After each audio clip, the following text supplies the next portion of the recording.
Големия пранк, който съм правил в живота си. Я кажи какво има така. Чакай. Чакай, и тук ще снимам. Здравейте хора, това е най-отвратителното нещо на цялата земя. Добре, не ме интересува. Това е гадно желие, което вече станало на сок. И ще го дадем на циганката да го изяде. Добре, аре, казвай ми какво иска.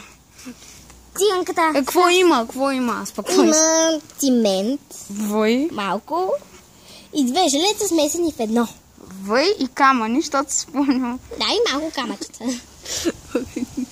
И това в момента е... Не мога да пипам. На който той си го носи. Добре, ай сега да... Аз трях на пауза. Аз па не аз ли. Или всъщност... добре, сега ще се видим. Ще го дадем на Галя Мангала! Защото така... Добре, аре. Тръгваме.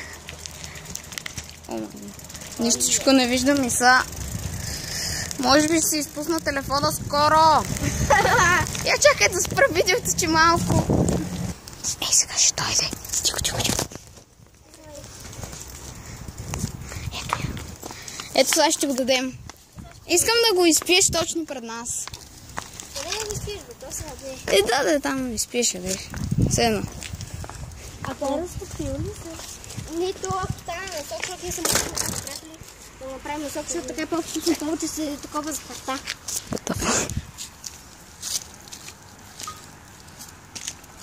Ай, давай. Внимавай само да се разсипа. На вода ли е станало? Супер, така сигурно ще е по-вкусно. Да, нали Марти го беше направил на вода. Много да, го изпи, беше по-сладко. На Георги. Това е най-големия пранк, който съм правил в целия си живот. Искам да я пинеш малко. Да, тук му пробвам, защото той наистина... На Марти се оказа, на той, как се казваше? На Емо му се оказа, че от слива, като ябълко. Да. Не може да се отвори. Може, ние сега го отворихме. Да видим какво става. Защо има вода? Що е така? Разтопило се е просто захарта, се е разтопила от слънцето. Така е по-вкусно. Това е сега. Какво? Я ти се пробвай, бе. Не, чакай. Пробвай се, бе! Чакай, че се пиша. Добре. Пробвай го. Дай ще си държа телефона. Дръж. Внимавай да не се полееш. Как? Какво правиш? Имам телефон. Бах ти. Моя. Как да не можеш? Неща. Давай, Добре, чакай. Мажага ли си?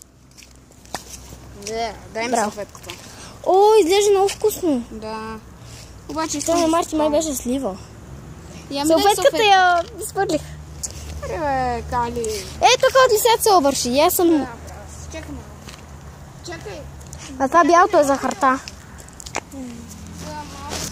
Да ме отрови. Да, как ще отровиме. Ние не знаем въобще отровните съставки. Няма да отровиме, довери ми се. Аз не знам вкусно ли е или е гадно, ама на Мартино се оказа, че е слива и беше много вкусно. И аз даже го опитах. Кажи, че беше слива. Да. Слива или ананас? Ай, давай. Слива. Не, май беше и ананас слива. Беше вкусно. Ама има букуци. Не, това е такава пръчка се казва. Една, която тя вкусява това. Ако искаш има. Разтоплената захар. Да. И ни казаха там уния хората, че било полезно. Че са сложили малко листа. Полезно е това? Гадно е. Мартине. Тези хора защо не ни излъгаха?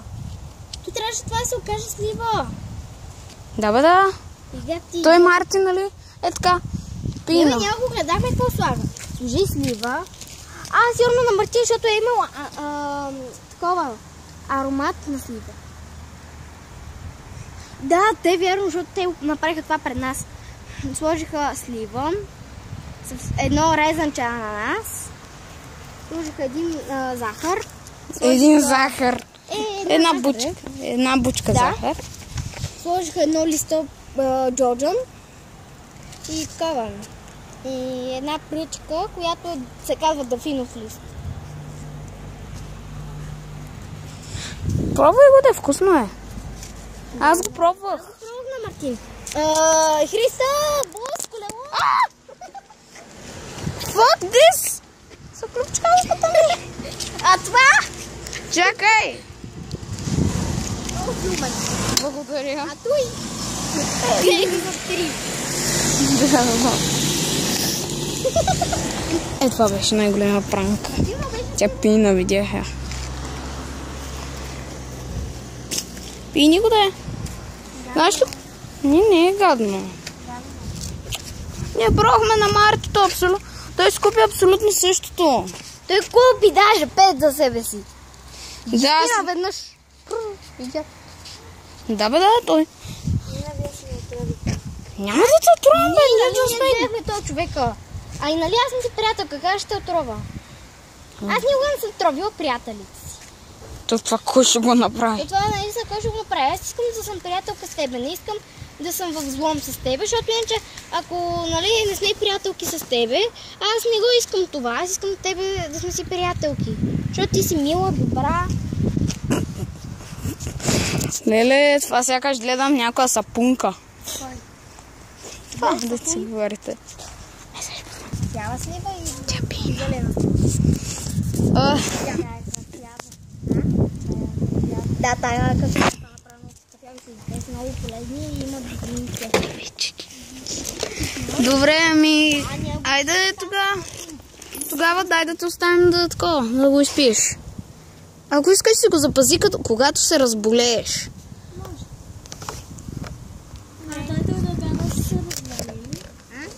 Не го купихме на такива. Не, всъщност на Данито той си купи там от Филипините и там той беше го изгубил и като го намери беше даже по-вкусно от нашите и ние се ядосвахме, че сме ги си изпили. Да, защото ние тогава ни беше на бучки и ние ги изявахме. После си купихме още 2 и чакахме да ни се разтопи, ама не ни се разтопи много добре. И тогава го изпихме, беше по-сладко.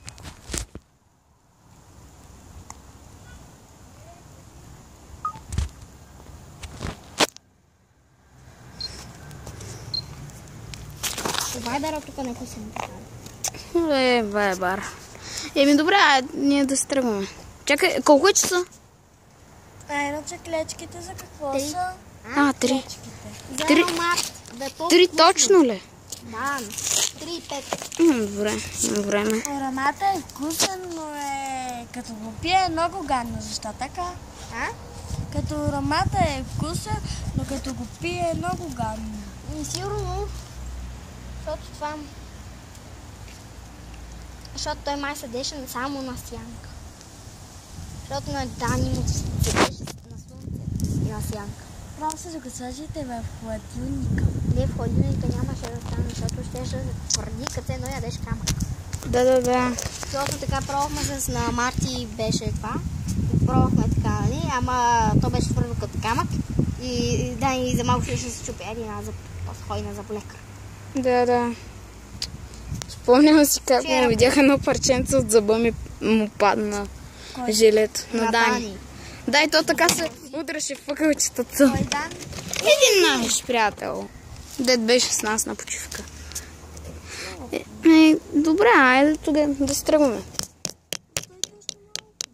Ама тук ни стана топ. Да. И трябва да ходим у нас. Не, нали, точно ще ходим да не знам.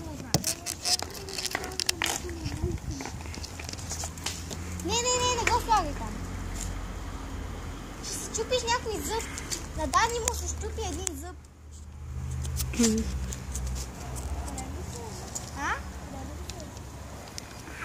Не можеш. Чук, не виждам, много ме гореш телефона.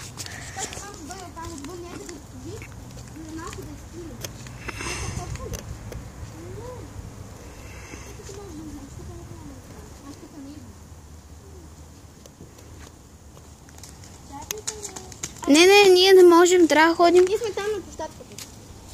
После ще ходим до нас. Нека да видим как ще се спи. Това беше най-доброто видео. И това е за пранка. Надявам се видеото, блога да ви е хареса. И до скоро.